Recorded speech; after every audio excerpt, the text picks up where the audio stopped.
Uno a veces cree que la lluvia es limpia, que es agua del cielo que cae y ya. Pero cuando toca el piso de esta ciudad, ya no solo es agua. Se mezcla con todo lo que hay abajo, con el lodo, con el aceite, con la caca del drenaje que con cualquier lluvia se desborda. Se mezcla con ríos que ya nadie ve porque esta ciudad antes era pura agua.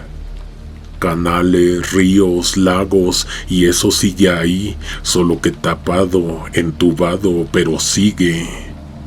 Cada que llueve fuerte es como si todo eso tratara de salir, como si los ríos quisieran volver, y con ellos lo que sea que está atrapado ahí. Por eso digo yo, cuando veas que el agua sube, no confíes, porque ya no solo es lluvia, es lo que arrastra desde abajo y quién sabe qué más viene flotando ahí. Acompáñanos, te vamos a presentar 10 relatos de terror ocasionados u ocurridos durante noches de tormenta, pero especialmente durante las inundaciones.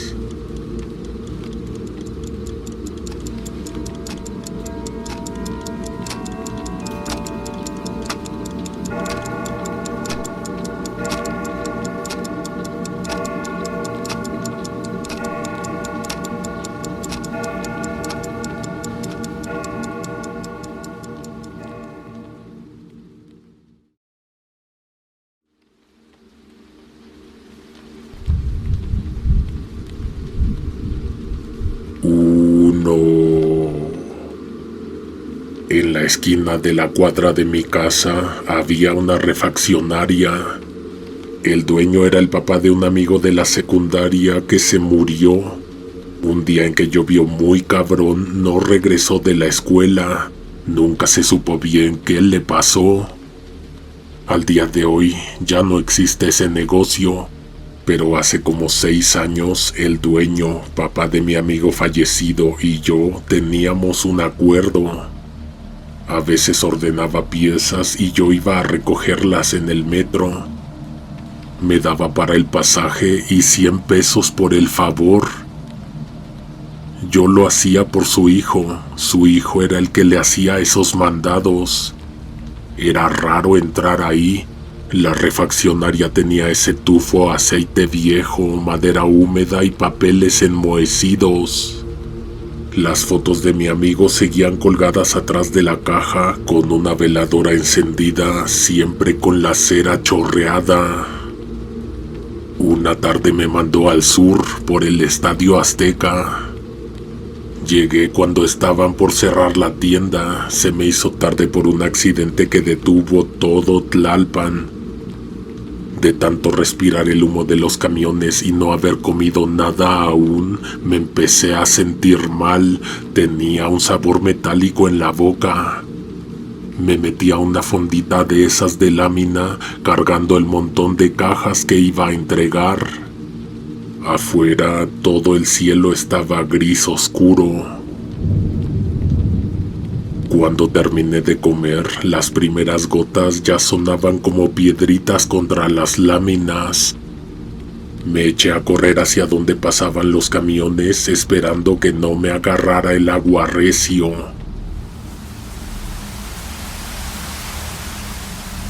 No di ni 20 pasos cuando se soltó el aguacero. Fue de esos que oscurecen la calle completa en segundos. Me tuve que resguardar bajo el toldo de una papelería. Ahí me quedé esperando junto con otras 6 personas, todos con cara de pocos amigos. Nadie decía nada. A 2 calles de distancia tenía la parada del camión, sin embargo llovía tan fuerte que el agua ya rebasaba la banqueta. Corrían bolsas, ramas, basura de toda clase. El drenaje no aguantó y empezó a devolver todo lo que tenía guardado. Una señora dijo que iba a pedir permiso en la papelería para no mojarse los pies, pero le cerraron la cortina en la cara.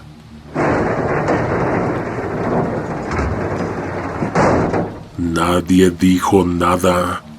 Nos tuvimos que mover de ahí. Fue cuando me di cuenta que el celular estaba vibrando. 16 llamadas perdidas del dueño de la refaccionaria. Te juro que nunca lo sentí.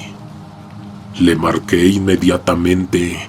La voz del viejo sonaba tensa, casi temblorosa. Me preguntó si me había pasado algo. Le dije que ya tenía las piezas, pero me había agarrado el agua. Me respondió que el cliente tenía que salir ya mismo de la ciudad. Insistía en que me apurara y repetía que tuviera mucho cuidado. Allá donde estaba la refaccionaria apenas empezaban a caer las primeras gotas, dijo y colgó. Me arremangué el pantalón, metí los pies al agua gris que olía a azufre, a drenaje, a fierro oxidado. Me ensucié los zapatos de inmediato, no tuve de otra más que echarme a andar en la laguna. Cada paso era como pisar gelatina podrida, se te pegaba la basura a los tobillos. Los carros aventaban olas negras y fétidas que te desestabilizaban por momentos. Una de esas olas me barrió entero cuando un taxi viejo pasó a medio metro de mí.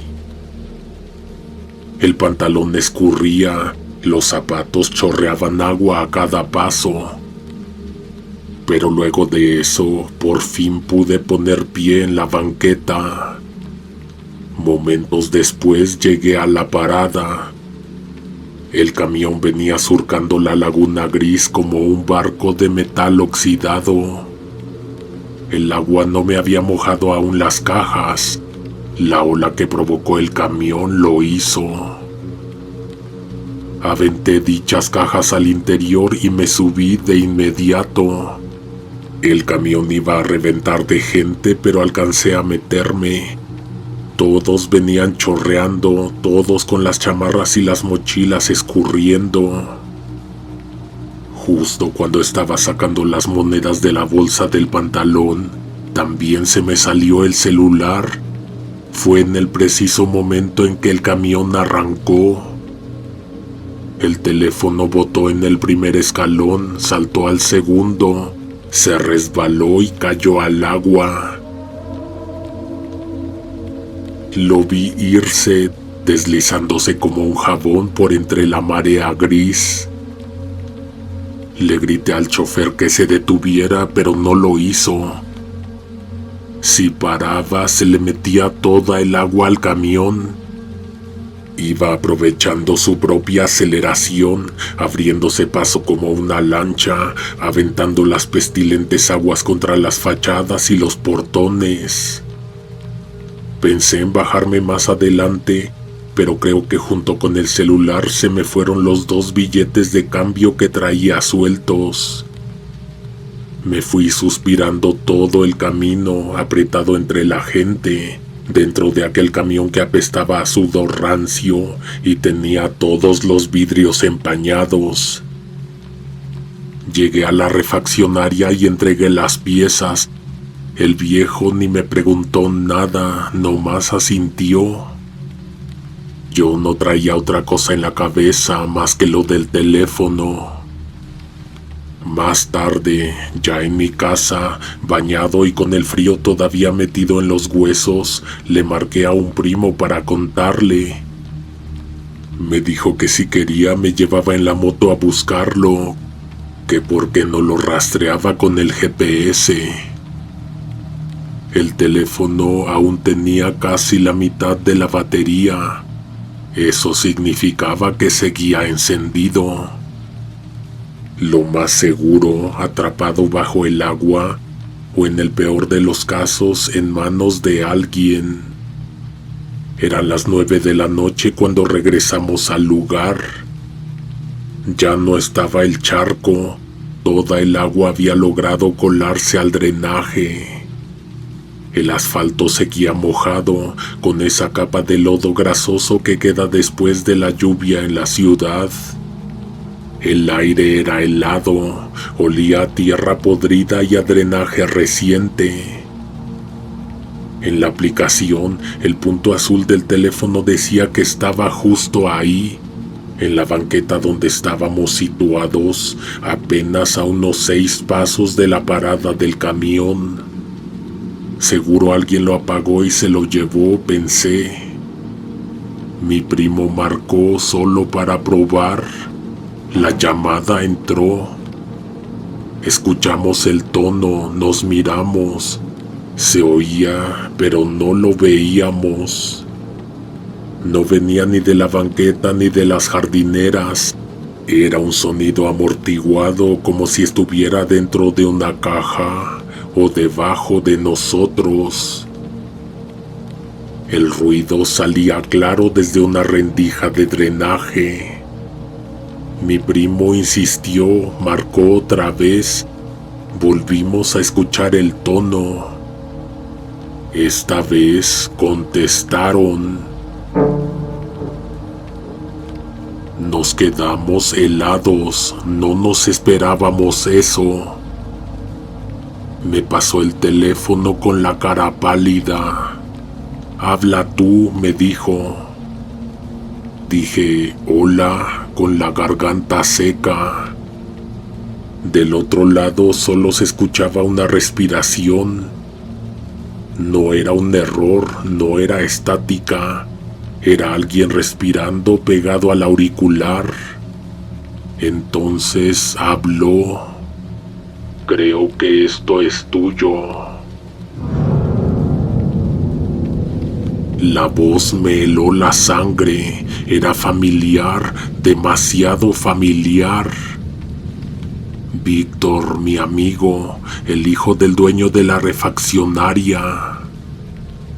«¿Víctor?», pregunté. Me tembló la voz porque justo cuando pronuncié su nombre me vino la idea de que estaba a punto de pasar la cosa más aterradora de mi vida. En ese instante algo cayó a la banqueta junto a nuestros pies. Era el teléfono. Alcancé a ver una mano grisácea, huesuda, con los dedos largos, que luego se metió rápido por entre la rendija. Mi primo y yo no dijimos ni una palabra. Subimos a la moto y nos fuimos. Esa noche no pude pegar un ojo.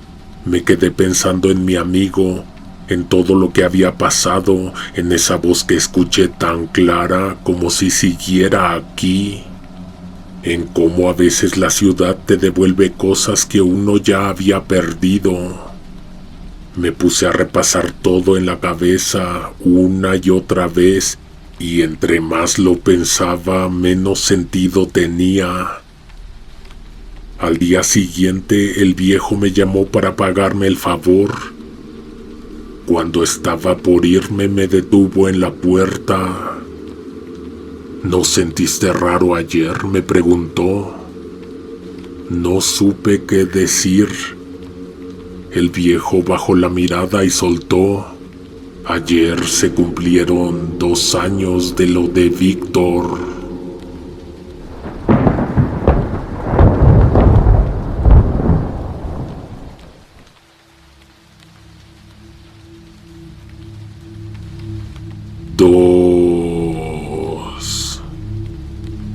¿Te acuerdas de un video viral donde una tormenta arrasó con un tianguis?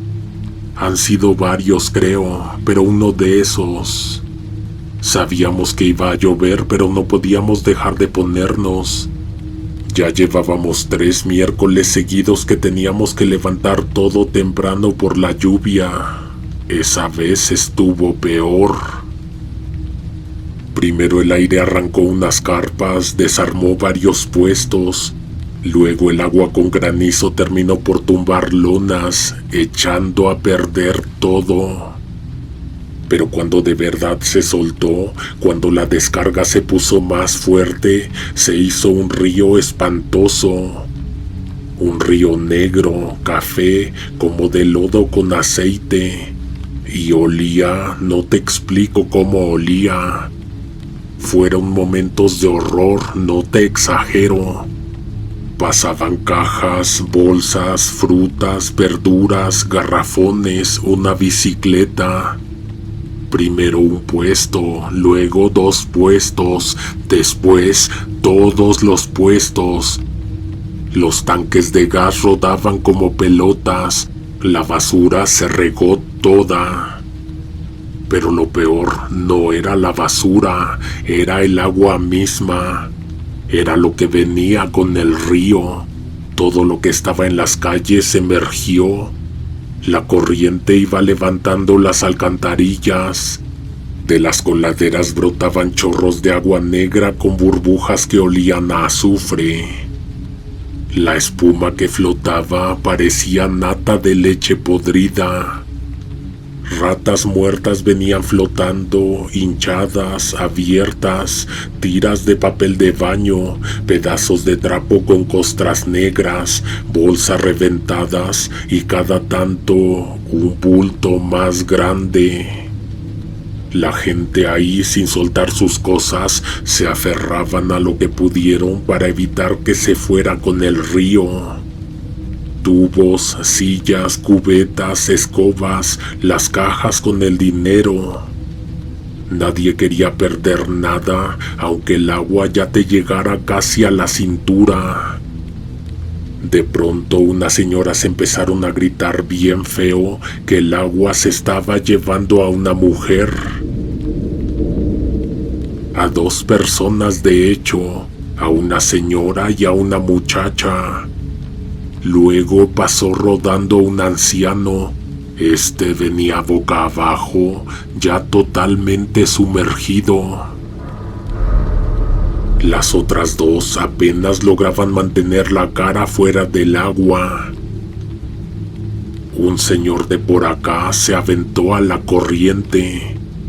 En realidad se echó a correr tras ellos para tratar de alcanzarlos, pero apenas dio unos pasos, se resbaló y también se lo llevó el agua. El río no paraba hasta donde el suelo lo dejara. Creo haber olvidado decirte que aquella colonia estaba en bajada, en lo alto de un cerro. Todo era un desastre, todo era caos, pero fue a partir de aquí cuando empezó la peor parte. El río venía trayendo muchísimas más personas. Pero no eran personas desafortunadas que se habían caído con la tormenta, o al menos no todas. Mi hermano y yo nos subimos a la azotea y nos fuimos brincando de casa en casa hasta donde pudiéramos llegar. En la esquina, en una tienda, un hombre tuvo la idea de amarrar una cuerda para detener a los que venían en el río de porquería. En menos de 1 minuto logró sacar a una persona de las que arrastraba el agua. Pero esa persona ya estaba muerta. Y no fue por el agua ni por un golpe. ¿Quién sabe qué la mató? En realidad eran cuerpos que el agua había desenterrado. Seguro de algún panteón, o imagínate algo peor porque ahí no había cementerios, del patio de alguna casa de allá arriba. Estaba claro, no era cosa de confundir. Había cuerpos en avanzado estado de descomposición. Venían con los brazos colgando, la piel en tiras, los rostros hinchados y oscuros con la boca abierta. A uno se le veían los dientes como si estuviera sonriendo. Había partes sueltas, un brazo flotando solo, golpeando contra los muros, cabellos largos enredados en ramas, una pierna atorada en una coladera. El olor era insoportable. Era un tufo ácido, dulzón, que se te pegaba en la garganta y no se iba. Los ojos te lloraban del puro hedor. Mi hermano y yo en todo ese tiempo vimos fácil unos 12 cuerpos que el agua iba arrastrando, más el que sacaron en la tienda. Varias personas lo grabaron, lo subieron a redes, pero el algoritmo las tumbó casi de inmediato. Eran videos muy fuertes, demasiado gráficos. Nosotros llegamos hasta la tienda y de ahí ya no pudimos avanzar más. Nos quedamos viendo todo desde la azotea. La lluvia ya había bajado un poco, pero el río seguía igual de bravo. Desde ahí, igual que los que estaban en la tienda y unas personas que se asomaban por las ventanas de otra casa, vimos que un cuerpo se atoró en un poste de luz. Quedó sentado como recargado. Lo vi muy claro. Levantó la cabeza, movió la cara y nos miró. Los ojos estaban apagados, sí, pero nos miró, te lo juro. En ese momento escuché que todos en la tienda empezaron a gritar. «Está viendo hacia arriba», decían. Unos segundos después, aquel cuerpo se movió otra vez como queriendo desatorarse, liberarse, hasta que se dejó ir de nuevo con la corriente. Te lo juro, esa noche no pude dormir. Me quedé con la imagen pegada en la cabeza de todo, de lo que vi, de lo que había en el agua, porque una cosa es que te digan que el agua de lluvia está sucia y otra muy distinta es verlo, es olerlo. Ahí va todo, basura, mierda, animales muertos, pedazos de colchón, vísceras, jeringas, ratas hinchadas, plástico podrido y después cuerpos que la tierra ya había empezado a comerse, hinchados, reventados en algunos lados, con la piel flotando aparte. Eso corre por nuestras calles cuando se viene abajo la ciudad, y lo peor es que la ciudad no se traga nada, todo lo regresa. Nosotros solo lo vemos pasar.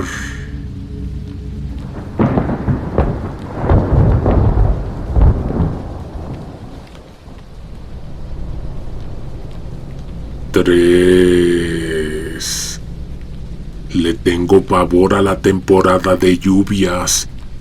Sé reconocer que no me ha ido tan mal como a otras personas, a otras colonias o a otras poblaciones. Los efectos del cambio climático.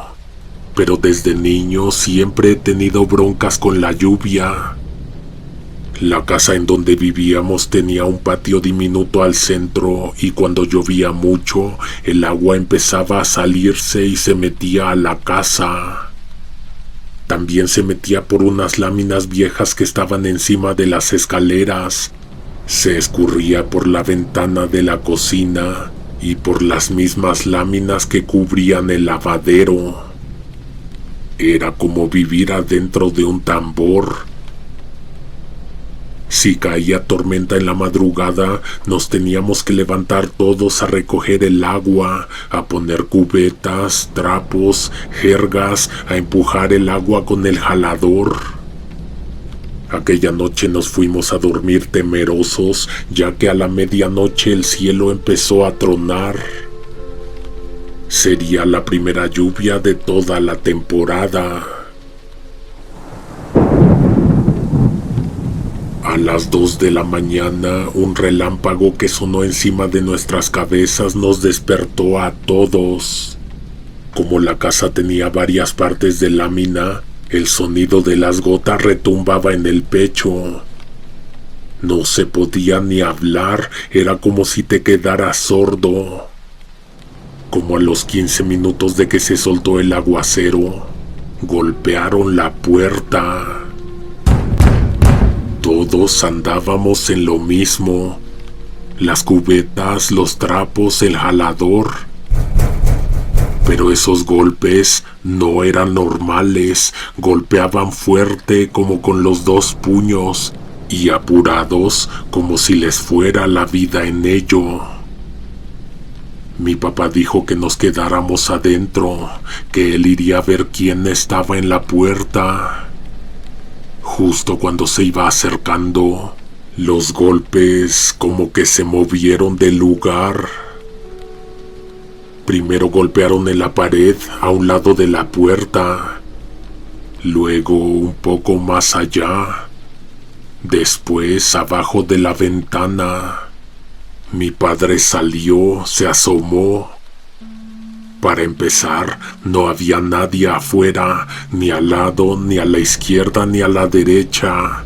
Nada, ni sombra. Cuando regresó a decir que no había nadie, nos encontró a todos callados, mirando fijo hacia la puerta por donde acababa de entrar. ¿Escuchaste?, le dijo mi mamá. Algo cayó bien duro en el techo. No todo el techo era de lámina. Había partes construidas con losa. El golpe fue tan fuerte que si no hubiera caído justo sobre una de las losas, habría trozado la lámina sin problema. Estábamos todos adentro cuando empezamos a notar algo raro. Las cubetas de las goteras se tiñeron rápido de rojo. Y justo en ese momento la lluvia arreció. Un trueno retumbó más cerca, casi encima. Del techo empezaron a caer gotas de sangre. No era agua rojiza, era sangre espesa. Se escurría por las paredes color crema que de pronto parecían estar llorando a gritos. Las ventanas sudaban lágrimas gruesas y rojas como si la casa entera estuviera gravemente herida. El olor, Dios, era una mezcla de hierro, de carne mojada, a podrido, a hospital viejo. Te picaba la nariz y se quedaba pegado en la garganta. Exprimir los trapos era lo peor. No era como escurrir agua, era como si algo se te quedara pegado en las manos, como grasa o como saliva. Yo me enjuagué las manos tantas veces que me empezaron a arder. Cuando por fin paró de llover, mi papá subió a la azotea. Llevó una lámpara que usa para el taller. Arriba había un cuerpo. Una persona sin vida. Habría muerto desangrado por las heridas que tenía en todos lados. Nunca olvidaremos lo que vimos. La policía llegó a las 4 de la mañana. A las 6 el forense recogió el cuerpo. Nos recomendaron lavar toda la casa con unos productos que nos apuntaron en una hoja. Mi mamá y mi hermano se encargaron de eso, tallaron y tallaron, dejaron la casa oliendo a químicos por día y medio.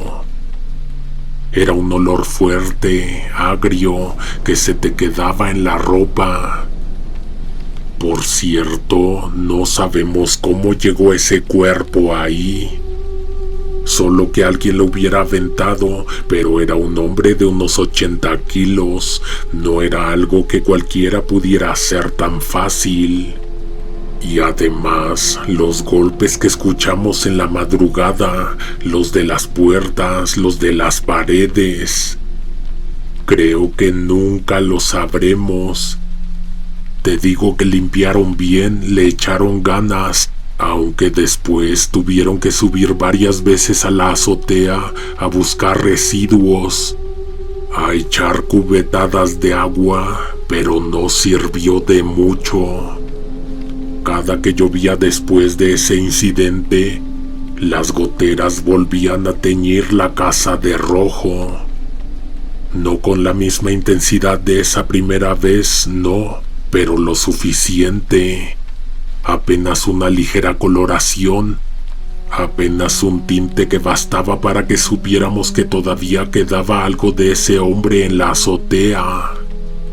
Las paredes, por ejemplo, están manchadas para siempre de lágrimas rojas. Y te juro, a veces pienso que esa casa sigue llorando por él, que mientras siga lloviendo, nunca se va a detener.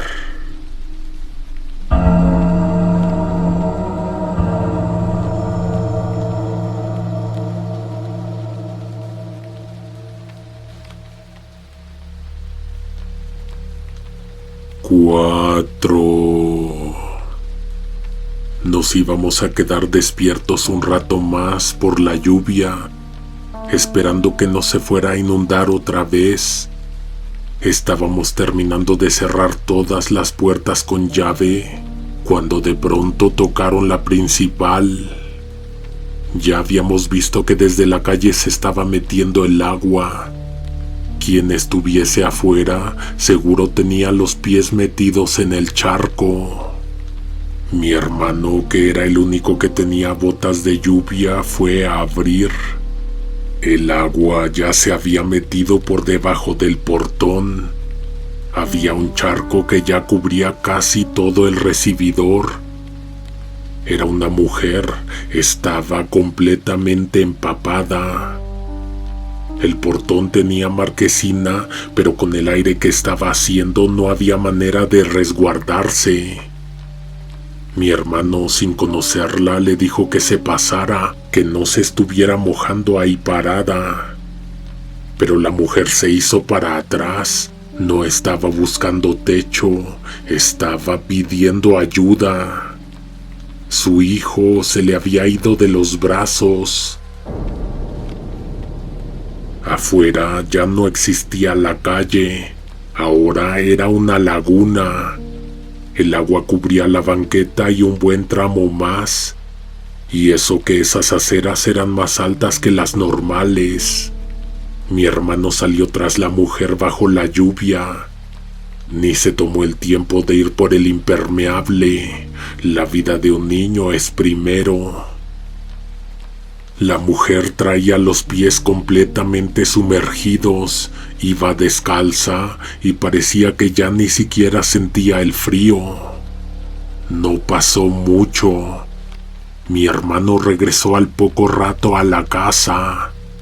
Venía pálido, blanco, empapado. Dijo que había visto algo espeluznante. Dijo que la mujer lo llevó entre un árbol y un camión que estaba a media calle. Ahí había un charco más grande, una coladera abierta y un remolino de agua que por momentos tragaba con fuerza y luego escupía chorros gruesos como si la calle misma respirara. Ahí se fue el niño, le dijo la mujer llorando. Ahí cayó. Y luego, muy seria, sin temblarle la voz, pero porque yo lo aventé. Mi hermano dice que en ese momento no supo ni qué pensar, que la mujer, como si le hubieran apagado algo por dentro, hizo un movimiento raro con el cuerpo. Se agachó, se echó agua en la cara con las manos y luego se deslizó hacia el agujero. El remolino se la tragó en un instante. Ni tiempo de gritar le permitió. Mi hermano hasta el día de hoy no tiene memoria de otra desgracia tan horrible presenciada por sus propios ojos. Lo han entrevistado varias veces desde aquel entonces para las noticias de la radio, de la televisión y para algunos periódicos. Siempre son sus palabras las que inician las horribles notas que se escribieron al respecto cuando recuperaron ambos cuerpos unas semanas después.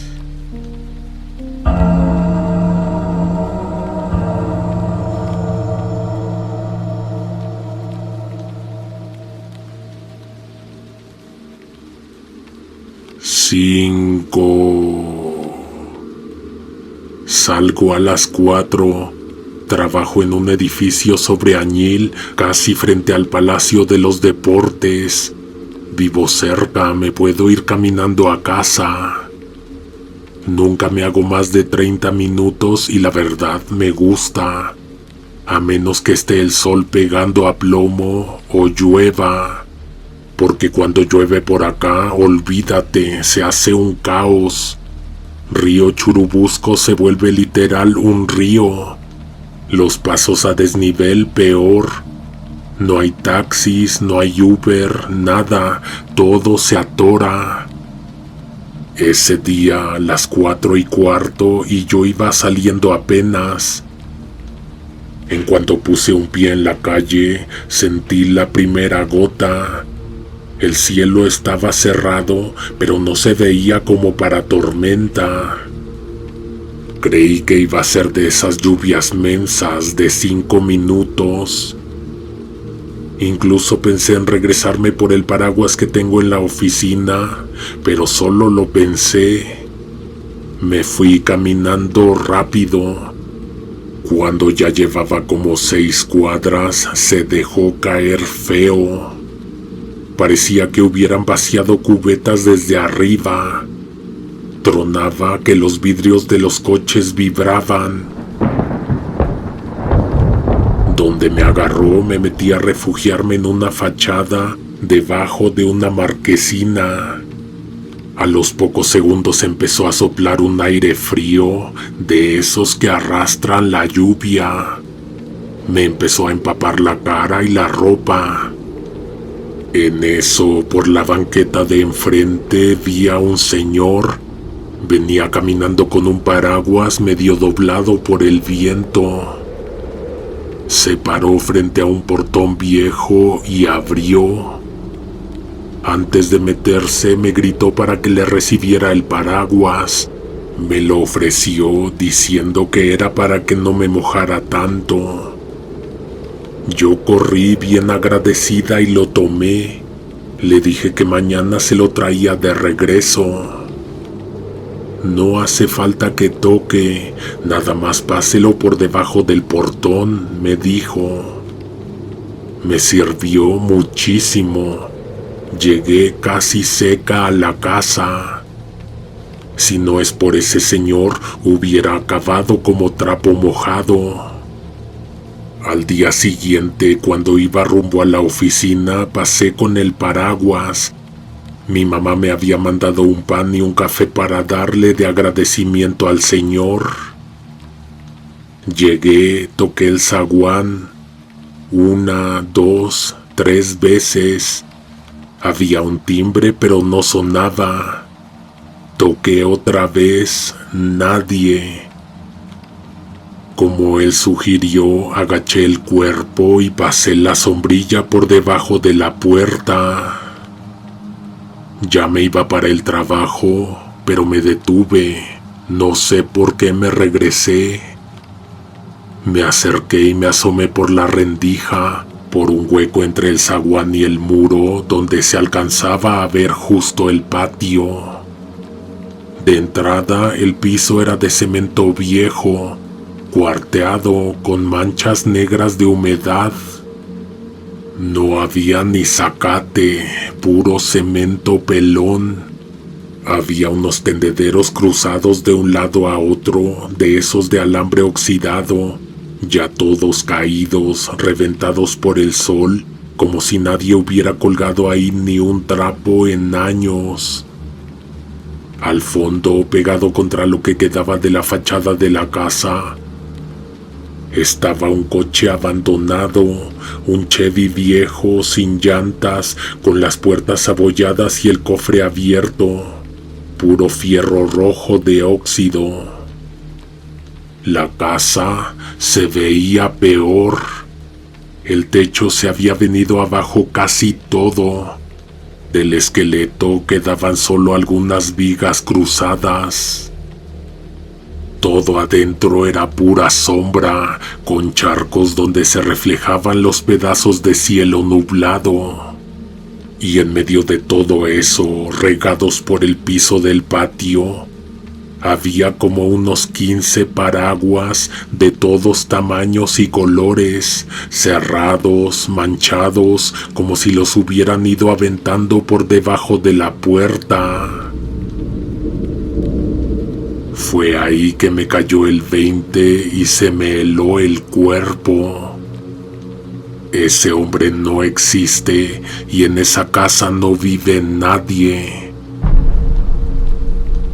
Esos paraguas son de todas las personas a las que se les ha aparecido esa persona cuando han pasado afuera de esa casa abandonada y está lloviendo.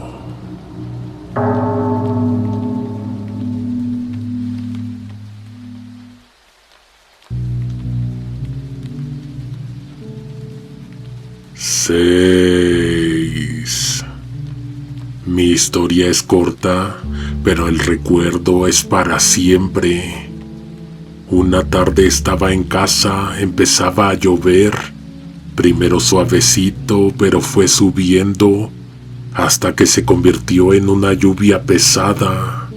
Me asomé por la ventana para ver cómo estaba quedando la calle. Y ahí lo vi, un niño exactamente afuera de la casa, se estaba empapando. Miraba a los lados como si estuviera esperando que alguien lo recogiera.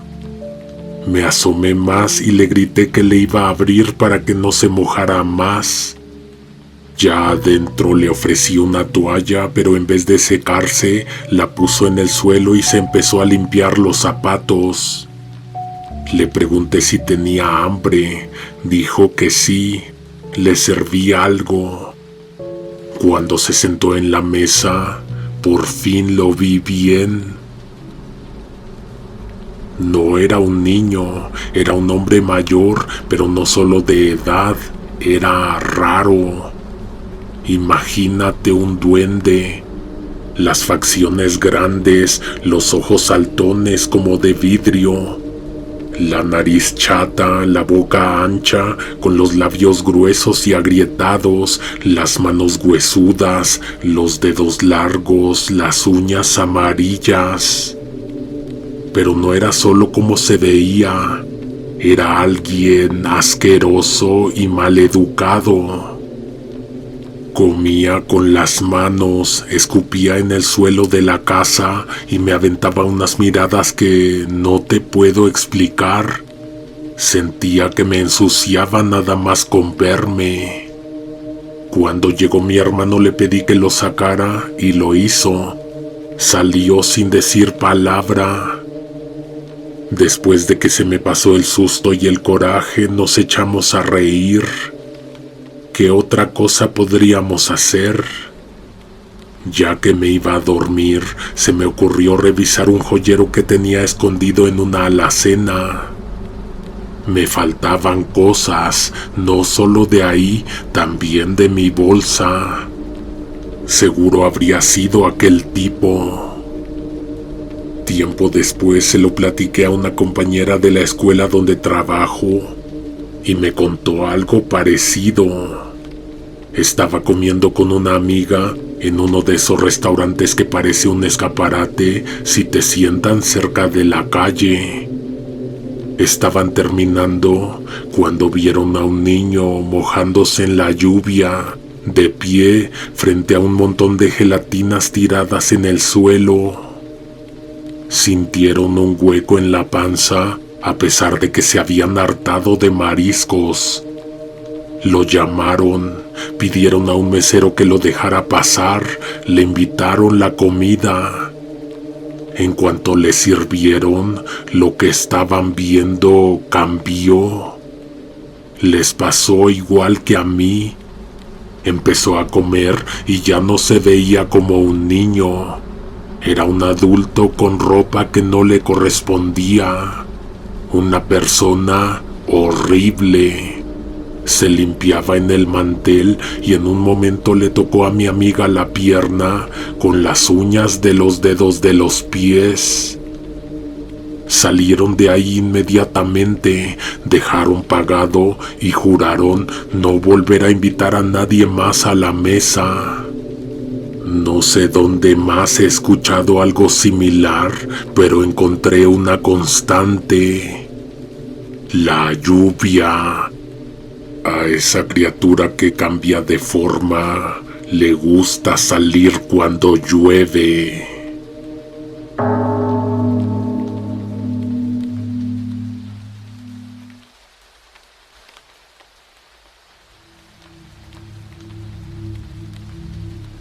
Siete. Mi mamá siempre ha sido nerviosa. La verdad es que nunca nos ha querido contar qué trauma es el que no ha podido superar. Escucha una ambulancia y ya está pensando que a alguno de nosotros le pasó algo. Suena la sirena de una patrulla y ya se imagina que nosotros hicimos algo. Miedo extremo a que en cualquier momento iba a pasar una cosa que nos cambiaría la vida para siempre. La alerta sísmica, una llamada en la madrugada, todo la descompone. Un día esos miedos se hicieron realidad. Mi hermana estudiaba en la UNAM, allá en Ciudad Universitaria. Estaba en el turno de la tarde. Desde que se iba, mi mamá se quedaba pendiente. Como te explico, no hacía otra cosa. Se quedaba sentada en la sala, mirando el teléfono como si fuera a sonar en cualquier momento, viendo el reloj cada 5 minutos, caminando de un lado a otro.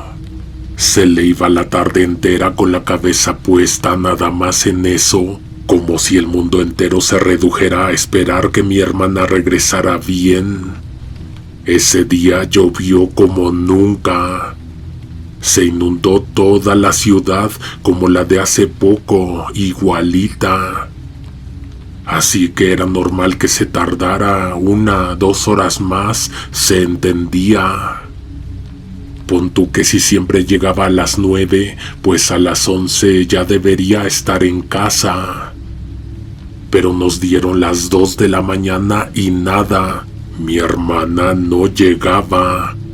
Le marcábamos, no contestaba. A las 2 de la mañana mi mamá ya había ido a 6 hospitales, se fue solita, agarró el carro y recorrió todo Insurgentes de ida y de vuelta. Preguntaba en cada recepción por si alguien había llegado mojado, golpeado, por si alguien no traía identificación. Estaba más allá de desesperada. También estaba molesta. Sentía que nosotros no estábamos ayudando lo suficiente.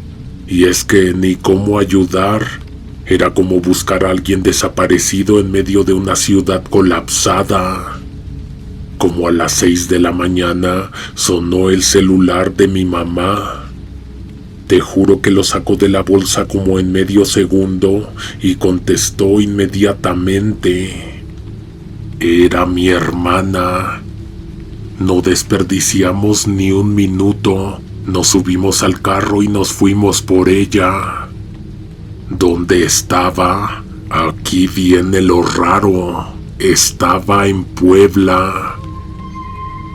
Llegamos como a las 8. Ya se había secado un poco, pero se notaba que se había empapado por completo.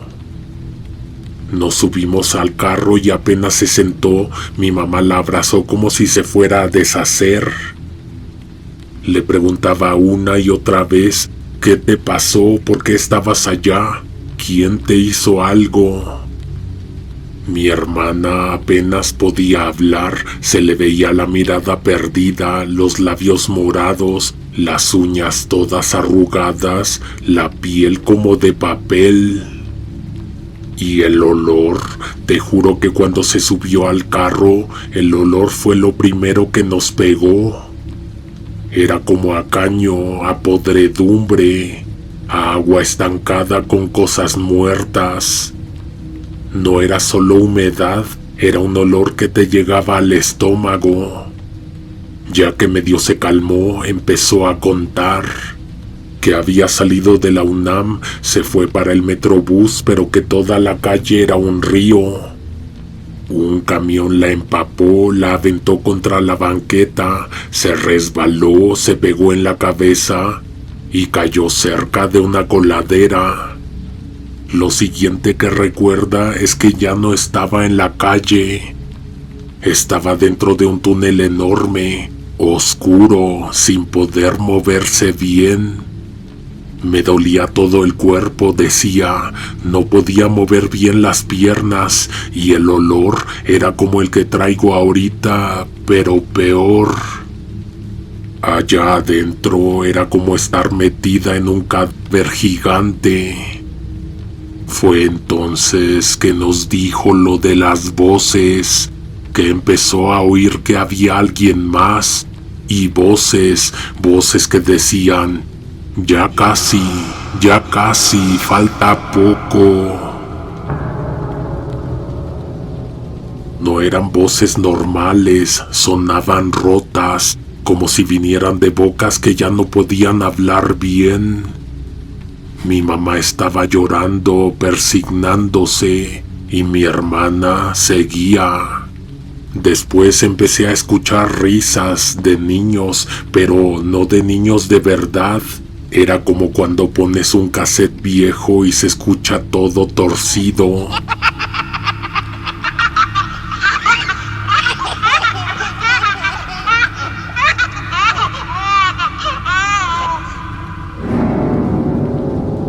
Y luego algo me tocó el pie, no sé qué era, pero no quise ver. Mi hermana dijo que llegó a una parte donde algo revolvió las aguas pestilentes y ahí fue donde perdió el conocimiento por completo. Cuando volvió en sí, estaba tirada a un lado del canal, el cielo ya clareando. Quien la encontró fue una señora que iba para su trabajo a esas horas. La vio flotando boca arriba en un canal verde a cielo abierto entre ramas y plásticos. Fue ella la que llamó a la patrulla, ahí en San Martín Texmelucan. Nosotros no entendíamos nada. ¿Cuánto tiempo estuvo en el drenaje? ¿Cómo pudo sobrevivir? Está imposible que haya podido viajar tan lejos. Si para que eso pase tendría que haber cruzado las plantas de bombeo, los túneles colapsados, kilómetros de drenaje lleno de cosas podridas, de fierros, de basura. Nadie sobrevive a eso. Nadie sale caminando, ni aunque se la hubiera llevado flotando en la superficie. Pero ahí estaba y seguía diciendo, mamá, allá abajo no estaba sola, no eran los ruidos comunes del agua, abajo hay cosas vivas. Desde ese día a mi mamá se le agregó un miedo más, el miedo irracional a que empiece a llover.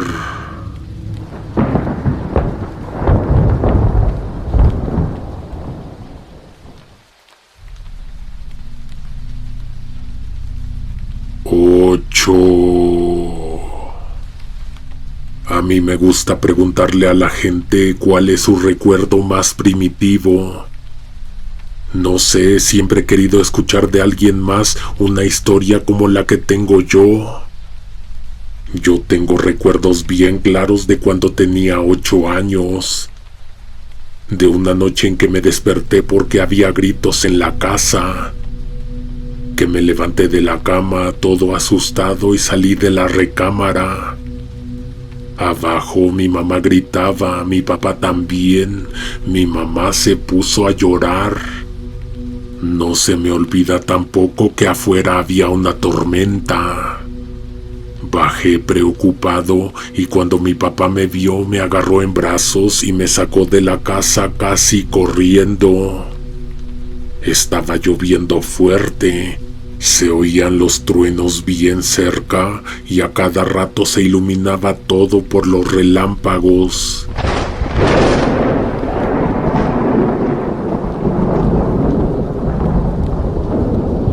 Mi mamá salió con nosotros, pero no se subió al carro, se quedó en la puerta llorando, gritándole a mi papá que no me llevara.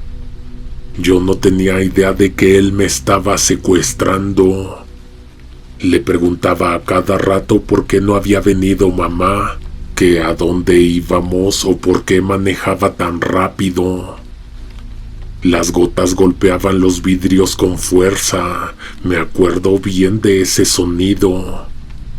Era tarde, las calles vacías. No había gente ni negocios abiertos, casi no pasaban carros. De pronto empezó a llover más. Un buen rato después de que salimos de casa, mi papá se metió en una calle oscura con una escuela de un lado y del otro la parte trasera de una clínica. Una zona tenebrosa. Ahí, en medio de esa calle vacía, detuvo el carro, se bajó sin decirme nada, cerró la puerta y me dejó ahí. Esa fue la última vez que lo vi en mi vida.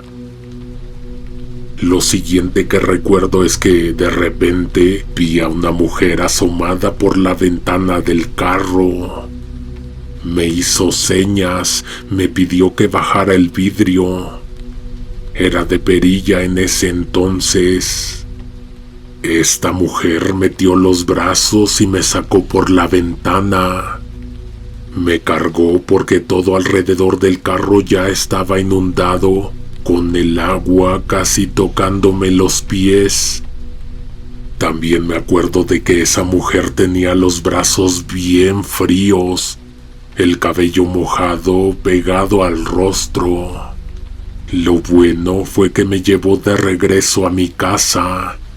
Caminamos toda la madrugada. Cuando llegué, mi mamá estaba muy mal, pero en cuanto me vio se puso a llorar de la felicidad. Me abrazaba, me preguntaba por mi papá. Le dije que no sabía, que se había bajado del coche y me había dejado solo. Muchos años después, cuando yo ya estaba un poco más grande, un día salió ese recuerdo en la plática. Fue entonces que mi mamá me explicó lo que realmente pasó. Me dijo que mi papá me había secuestrado, que ellos estaban discutiendo y que cuando bajé a ver qué pasaba, él aprovechó para agarrarme y llevarme quién sabe a dónde. Luego me dijo que mi papá no me abandonó, que un día después encontraron el carro atorado en un charco enorme. Se supo que se apagó porque se le metió agua al motor, que mi papá se bajó a empujar para intentar moverlo de ahí, y que fue entonces que seguramente cayó en una coladera abierta. Eso creían porque 2 semanas después lo encontraron flotando en una planta de recolección de desechos. Mi mamá tuvo que ir a intentar reconocer el cuerpo. Estaba en el peor estado. Lo identificaron por las credenciales que traía en la cartera y por la ropa. Hasta la fecha mi mamá no se explica cómo llegué yo de la glorieta de Vaqueritos hasta Villa de Cortés a esa edad. Yo siempre le he dicho que una señora fue la que me llevó. Ella dice que no, que yo llegué solo, pero yo me acuerdo bien claro que aquella persona tenía las manos heladas y que cuando me cargaba para cruzar un charco, me jalaba bien la camisa para que no me rozara la piel, porque ese contacto me daba como toques, como escalofríos. Mi mamá insiste: llegaste solo, te vimos doblar en la esquina, venías caminando tú solito. Una de tantas veces que me lo dijo, me vino un recuerdo bien claro. La mujer no me dejó en la puerta de mi casa, se quedó antes de doblar la esquina. Antes de despedirse, me dijo que ella había perdido a sus hijos, que se habían ahogado en un río, y que yo me cuidara porque ella los extrañaba, porque daría todo porque estuvieran aquí, porque haría lo que fuera por tener un hijo como yo. Yo me acuerdo que me reí, pero de nervios no supe qué contestarle. Antes de que me echara a caminar para la casa, me tomó una última vez del brazo, me miró bien fijo y me preguntó: ¿tú no quisieras ser mi hijo? Me dio un abrazo que me dejó helado, como si me hubieran metido en agua fría. Me miró a los ojos y en eso se escuchó un grito a lo lejos.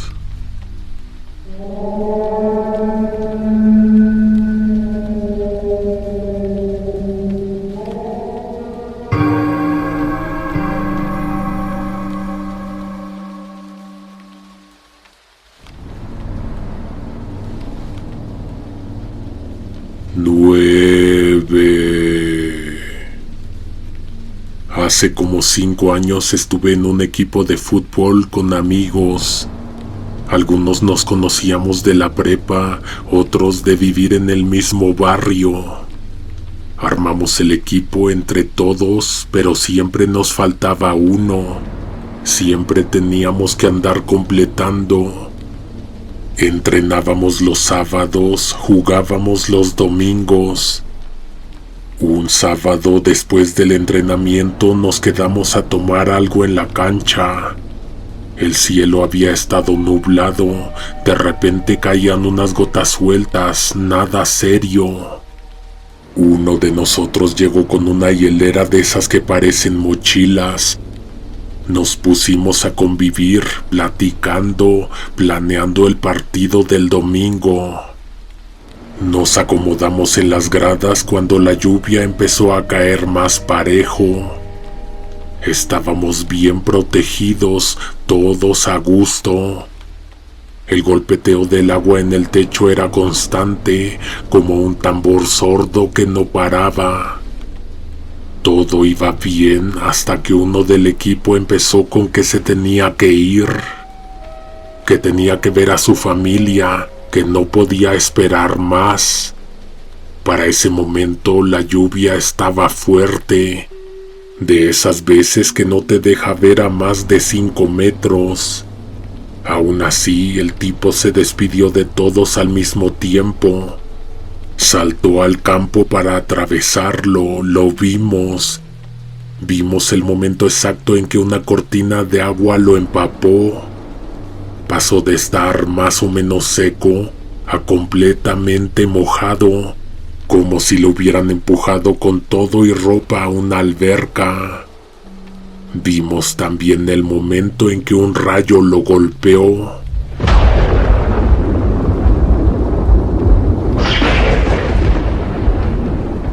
El cuerpo se levantó 1 o 2 segundos del suelo y luego cayó, salió volando hacia un lado, golpeándose la cabeza contra el pasto en un ángulo imposible para el cuello. Empezó a convulsionar. Mis compañeros bajaron las gradas, algunos corrían, pero otro trueno cayó en el campo.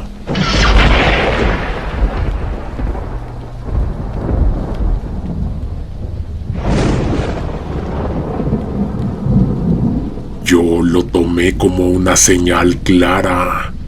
Mejor no se acerquen. El tipo yacía ahí en una pose incómoda, como esas que tiene alguien que ya no siente ni dolor, ni frío, ni calor, ni miedo, ni angustia. O sea, que está muerto. Estábamos horrorizados. Uno se persignaba, otro lloraba mentando madres. En un descuido, ¡pum!, ya no estaba. Se fue. ¿A dónde? ¿A bien morir a su casa? Eso parecía. Le marcamos a su domicilio y en toda la tarde nadie contestó. ¿Y si no le pasó nada? ¿Y si llegó con su familia y por eso no contestaban porque salieron como les había prometido? Era muy probable. Eso quisimos creer. Pero al día siguiente se presentó al juego casi media hora después de que este empezó. Cuando tuvimos chance de hablar con él, nos enteramos de algo horrible. Le temblaba todo, las manos, la voz, la mirada. Lo primero que dijo fue que quería que lo lleváramos a entregarse a la policía. Pues, ¿qué hiciste? El tipo mató a su esposa y a su hija. ¿Cómo? ¿Por qué? Dijo que no se acordaba, que el último recuerdo que tenía era estar caminando a la mitad de la cancha, que algo lo golpeó en la cabeza, que lo sacudió, que le provocó calambres, vio una luz y después ya no recuerda nada. Despertó al día siguiente dentro de una escena de crimen espantosa.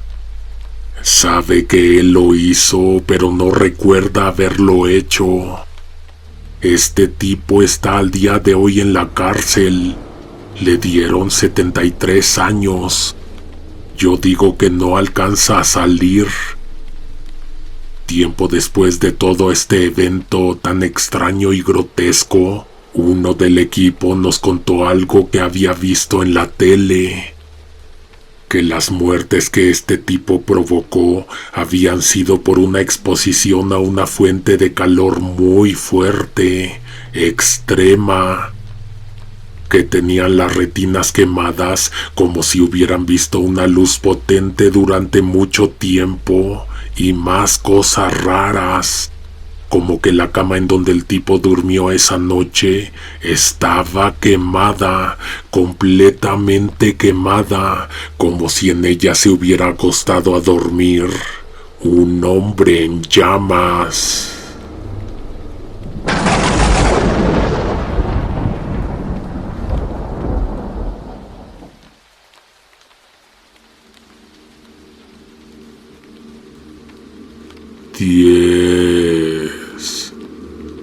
Solo pido dos cosas: que no pongas nombres reales y que Dios me bendiga para que mi prima no escuche esto. Es arrogante. La neta es una perra. La quiero y me llevo bien con ella, pero nadie se ha atrevido a decírselo. A decírselo bien fuerte y con todas sus palabras. Que las cosas malas que le han pasado, ella las buscó. No puedes andar por la vida con la actitud que ella trae. Te voy a contar algo horrible que le pasó por desesperada. Le agarró la lluvia apenas subió al Metrobús. Si te has subido a ese transporte, quiero que pienses en lo siguiente. Estación Nuevo León, 7:30 de la tarde, lunes, y lloviendo después de un día horriblemente caluroso. Había charcos en todos lados, calles inundadas, coches pasaban salpicando a la gente en las banquetas, mojando ciclistas. Mi prima, con tal de ganarle a una anciana un taxi, se aventó. Saltó a un charco de agua sin importarle meter los pies. Yo creo que no le calculó bien, pensó que le iba a llegar máximo a los tobillos. El agua le sobrepasó la rodilla. Estando ahí, algo ocurrió. Sintió que algo le agarraba la pantorrilla. Una mano le apretaba la pierna sin soltarla. Mi prima gritó, pidió que fueran a ver que había una persona bajo el agua. Buscaron y buscaron, pero no encontraron a nadie. Ella discretamente se fue, un poco apenada porque seguramente eso pensaba. Lo que había sentido era basura. Llegó a su casa, se metió a bañar y ahí vio que sí traía la marca de una mano que le había lastimado la piel. Obviamente no pudo ver nada en el momento, ya que el agua donde había estado sumergida hasta las rodillas era gris. Días después todavía tenía la marca. Es más, en un momento le empezó a dar comezón, mucha. Yo la vi un día en casa de mi tía rascándose la pierna como loca. Pero no te hablo de rascarse así normal, no. Ya se había arrancado pedazos de piel, tenía la carne viva. Cuando se le empezó a hacer una llaga, decidió ir al doctor. Le recetaron una pomada, pero dice que a veces sentía como si algo se moviera, como un par de dedos, pero por debajo de la piel. Se imaginaba gusanos, aunque se sentían como dedos. Ahí mismo en la pantorrilla empezaron a salirle unos bultos, justo donde todavía se veía la marca de la mano. Volvió al doctor, le hicieron estudios de todo tipo. Después de eso, dejó de actualizarnos respecto a su situación. Como que ella misma se recluyó. Yo me temí lo peor, que fuera alguna enfermedad fea, de aquellas que ya no quieres ni preguntar. Pasaron los meses y de pronto, ya como si nada, otra vez mi prima empezó a usar faldas cortas. La herida se le había sanado sorprendentemente. Mi hermana un día no aguantó la curiosidad y le preguntó: ¿qué te pasó? ¿Cómo se te quitó eso que tenías en la pierna? Mi prima le dijo que no le fuera a decir a nadie, pero que esos bultos empezaron a crecer y a crecer hasta que empezaron a tomar forma. Primero parecían dedos y luego una mano. Una mano, le creció una mano en la pierna. Dice que pasó en 1 año y medio. Todo ese tiempo estuvo alejada, haciendo lo que fuera para que no la vieran. Dice que era la mano de un hombre, formada ahí en su pierna. Nunca se la enseñó a nadie, le daba vergüenza, pero más asco que vergüenza. Cuando la mano estuvo completamente formada, solita se desprendió. Una noche la escuchó caer de la cama al suelo. Dice que todavía estaba tibia, que la recogió con una bolsa como pudo y la enterró en un hoyo que hizo en un diminuto patio al lado de la azotehuela. Me dice mi prima que aprenda de errores ajenos y que nunca me meta a los charcos, a los de agua estancada, que esa agua se mezcla con el drenaje. Después de escuchar estos 10 relatos, Creo que este es un buen consejo, ¿verdad? Eso ya todos lo sabemos, ¿cierto?